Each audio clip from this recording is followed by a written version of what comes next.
வடமேல் மாகாண சபை உறுப்பினர் சட்டத்தரணி ரிஸ்வி ஜவஹர் ஷா உள்ளிட்ட குழுவினர் கொழும்பில் இன்று ஊடகவியலாளர் சந்திப்பு ஒன்றை ஏற்பாடு செய்திருந்தனர். நடைபெற இருக்கின்ற பாராளுமன்ற தேர்தலில் ஐக்கிய தேசிய கட்சியின் சார்பிலே போட்டியிடுவதற்காக நான் வேட்புமனுவிலே நான் கையொப்பமிட்டிருந்தேன்.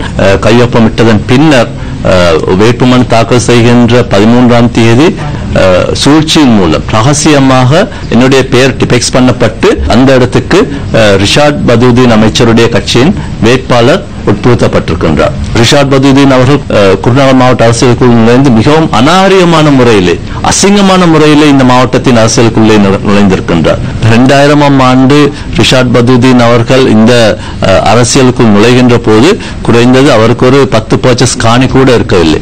அதே போன்று அவருக்கு ஒரு மோட்டார் சைக்கிள் கூட இருக்கவில்லை. ஆனால் இன்று மன்னார் மாவட்டத்தில் மட்டும் அவருக்கு 3000 ஏக்கர் அளவிலான காணிகள் இருக்கின்றது. இந்த காணிகளுக்கான உறுதிகளை தான் நாங்கள் இங்கு கொண்டு வந்திருக்கின்றோம். கிட்டத்தட்ட 70 காணி உறுதிகளை நாங்கள் கொண்டு வந்திருக்கின்றோம். அத்தனையும் ரிஷாட் பதூதீனுடைய சகோதரர்களுடைய பெயர்களில், தாயின் பேரில், மனைவியின் பேரில் அல்லது தந்தையின் பேரில் அல்லது அவர்களுடைய நேரடி உறவினர்களுடைய பெயர்களில் தான் இந்த அத்தனை உறுதிகளும் இருக்கின்றது.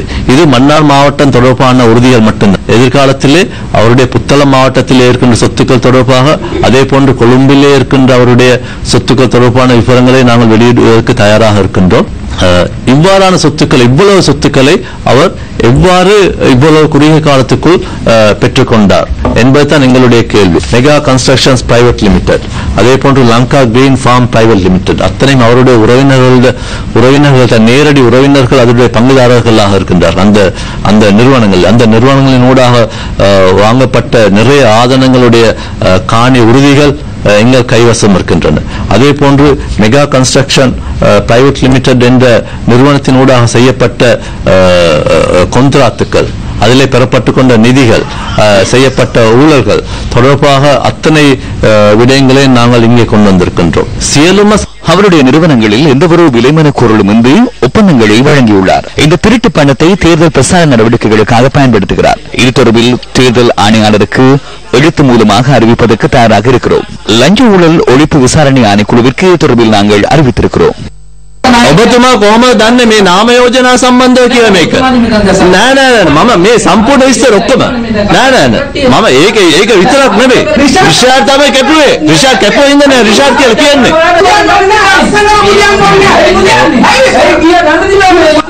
இதன்போது அமைதியின்மையை ஏற்படுத்திய அகில இலங்கை மக்கள் காங்கிரசின் மேல் மாகாண சபை உறுப்பினர் இந்த நிகழ்ச்சியின் ஏற்பாட்டாளர்களால் அங்கிருந்து துரத்தப்பட்டார்.